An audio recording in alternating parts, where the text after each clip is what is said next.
Tai gal jau turim, žinau, kad signataras Algirdas Andriukaitis jau norėtų pasisakyti. Prašau. Dėkuoju. Minime Meilės Lukšienės tautinę mokyklą, bet niekur negirdėt klausimo šitų vertybių realizavimui. Ar mes ją atstatysim, ar kursim, ar darysime. Ir taip gyvename pseudo teisėje ir pseudo teisybėje.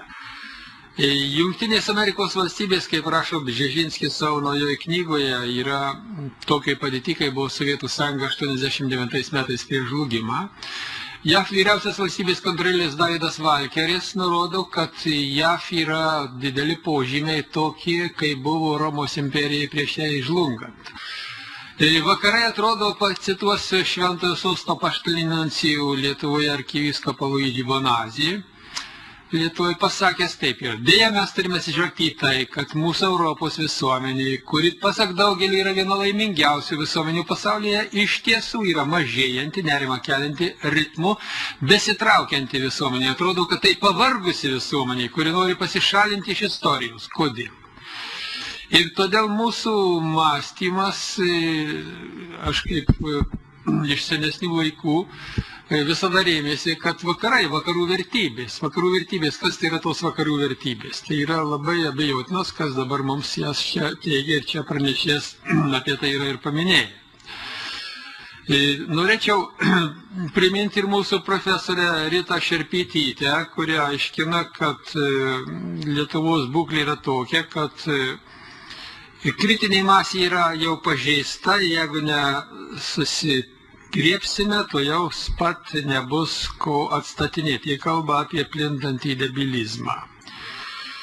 Ir tos nykstančios vertybės, kurios šiandien yra, vadovaujančios partijos, netgi konkrečiai konservatoriai pasiėmė lyg tai tokį testinumą, tik dalinai, jie praktiškai uzurpuota ir tokios tautinės valstybės gynimo, nepriklausomybės, savarankiškumo, suverenitetų mes jau nematome. Eina kalba tik apie Jungtinės Europos valstijas ir todėl klausimas kyla, kokios tai vertybės mums toliau bus įdiegiamos ir duodamos.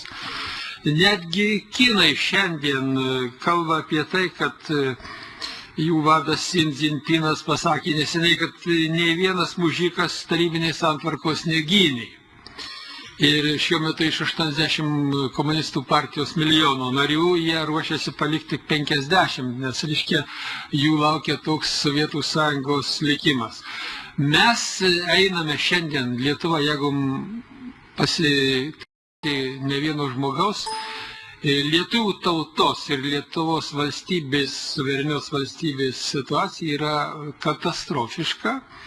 Ir kalbėti galime tik tuo, kad prisimenant, sakysim, Marcinkevičiūtės Vitink mintis, kad kaip sugriauti valstybę intelektualų rankomis. Intelektualai atstatė valstybę 18 metais ir 90 metais. Šiandien didžioji dalis intelektualų yra krūmuose ir patenkinti savo gyvenimu ir nieko nedaro. Todėl problema būtų tokia, mano supratimu, jeigu neatsiras idealistinį srovė, idealistinių žmonių ir tai nepereis į švietimą, į kultūrą ir į diskusijas, ir į politiką, ir į parlamentą, mūsų valstybės kaip tokios neliks ir todėl visiems ir reikėtų mums pagalvoti, ką reikėtų daryti.